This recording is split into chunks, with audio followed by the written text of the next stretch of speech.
Welcome to the deep dive. Today we're getting into some really thought-provoking material. It's from a book chapter that looks closely at what it means to live as an ambassador of Christ. That's right. We've got these excerpts, and the plan for this deep dive really is to go beyond just a summary. We want to pull out the main ideas, find those, surprising bits, and figure out how this concept actually plays out in real life. Yeah, because it's not just theory, is it? And the source highlights this central tension pretty quickly. Right. How do you live out these deep convictions in a world that's, well, often all about self-promotion and getting ahead? Absolutely. I mean, the culture pushes you to build your brand, right? Polish that image. And this material kind of immediately pushes back, suggesting a whole different basis for who you are and how you interact with the world. So let's dive in and see what it says. Okay, let's start with that core idea then. It kicks off with that verse, 2 Corinthians 5:2, we are therefore Christ's ambassadors. And the chapter is really clear. This isn't like a side gig or something you just do on Sundays. No, exactly. It's framed as a fundamental identity, something that weaves your spiritual witness into everything else. Your job, your family, everything. It even brings in 1 Corinthians 10.31, whatever you do, do it all for the glory of God. That really broadens the picture, doesn't it? It does, and it contrasts that sharply with, well, our current cultural moment. The author talks about this obsession with image, with influence, personal branding, where who you are feels like something you constantly have to market. Right. The source points out, how algorithms reward self-promotion, how even Christian conferences sometimes drift towards a kind of celebrity culture. Yeah. And this pressure to just build your own thing, go it alone. It's very self-focused. Which, according to the material, really raises the stakes. If your everyday life doesn't actually line up with what you say you believe, you just kind of blend in. Another person chasing personal success or approval. But here's a fascinating angle the book takes. It suggests that the very skills you might use professionally, communication, building relationships, being present, these aren't just like neutral tools. Rooted in this ambassador idea, they can actually be used for God's glory. So like being excellent at your job isn't separate from your faith. Exactly. It can become a way you implicitly demonstrate something about the God you represent. Your competence and integrity speak volumes. I found the dive into the historical meaning of ambassador really helpful. It adds a weight we might miss today. Back then, it wasn't just about diplomacy, was it? No, not at all. What the source emphasizes is that an ancient ambassador was the king's representative. They carried the king's actual authority, his honor. If you disrespected the ambassador, you were essentially disrespecting the king himself. It was serious. Okay, so applying that to the Christian context, wow. It changes how you see being sent into the world. The book calls it foreign territory, but the goal isn't to just fit in. Precisely. It's not about assimilating or getting the world's applause. It's about representing, reflecting the king who sent you, not building your own reputation. And it points to Christ as the prime example, right? The first ambassador. Hebrews calls him the exact representation of God's being. Yes, and because we're reconciled through him, we get that same mission. We're sent out to embody his presence and share his message. Well, it's a huge calling when you think about it like that. So if that's the identity, what does it actually look like day to day? The chapter argues strongly it's more than just words. It's the natural result of a life genuinely connected to God. Which brings up authenticity, doesn't it? Yeah. The source notes how skeptical the world is, especially about hypocrisy. So a life that actually matches the message, that has incredible power. Your credibility isn't just in your arguments, it's in your conduct. It reminds me of what Jesus said in Matthew.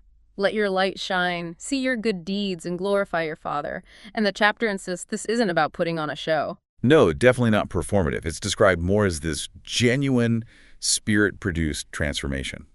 When your life actually reflects God's goodness, it becomes evidence. Evidence that God is real and working. And it brings up this idea of servant evangelism, sharing God's love through really practical, sometimes mundane acts, helping with groceries, buying coffee, just listening, offering a meal, that kind of thing. And the reason the source says this works is fascinating. It's often simple kindness, but it cuts through the noise because, as the book puts it, it interrupts the world's usual way of doing things. Everything's transactional, right? What's in it for me? Love that interrupts. I like that phrase. Yeah. So giving freely, unexpectedly, it makes people stop and think, wait, why? And that why question is often the crack where a conversation about faith can begin. It builds a bridge. It's like the aroma comes before the explanation. Exactly. It prepares the ground. Okay, shifting slightly. The source moves from the actions of an ambassador to the character.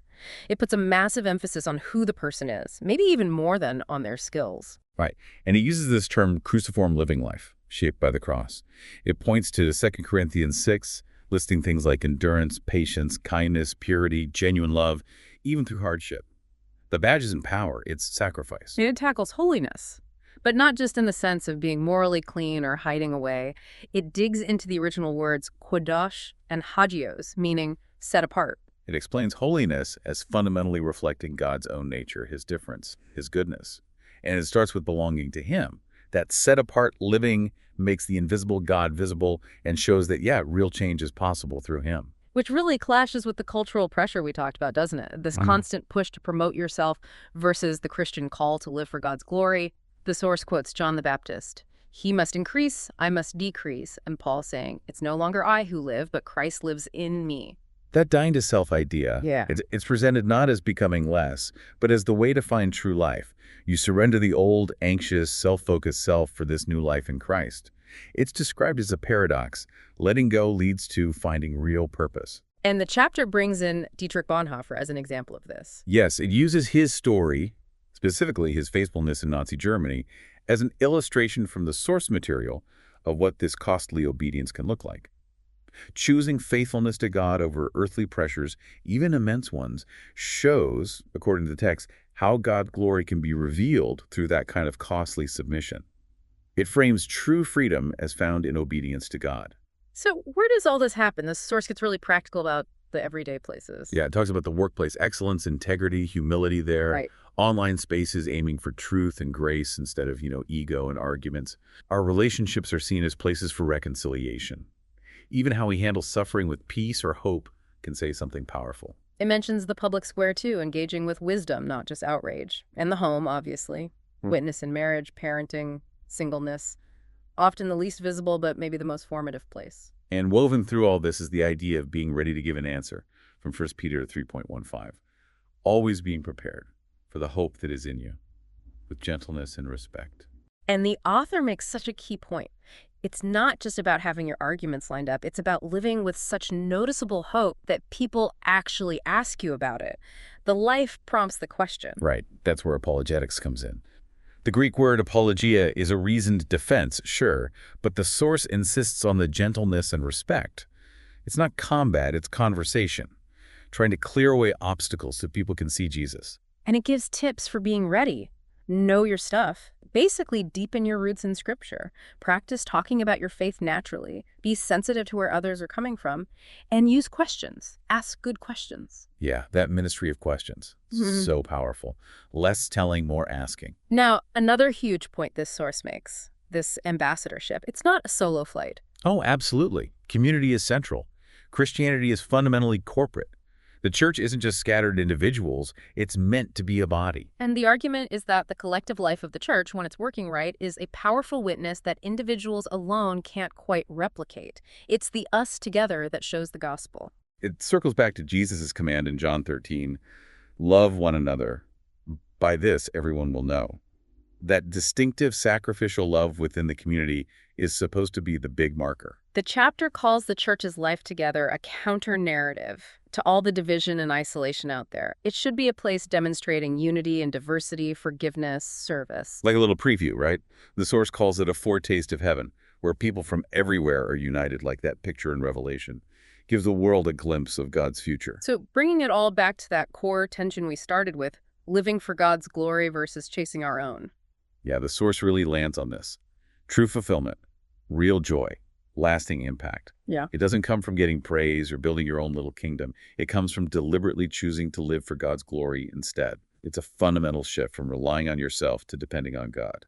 And the chapter concludes with practical ways to lean into that. Things like daily remembering the gospel, consciously practicing humility, servant leadership, staying connected to community, and looking to Christ and other faithful examples, like Bonhoeffer, as models. It ends with that striking line the source uses.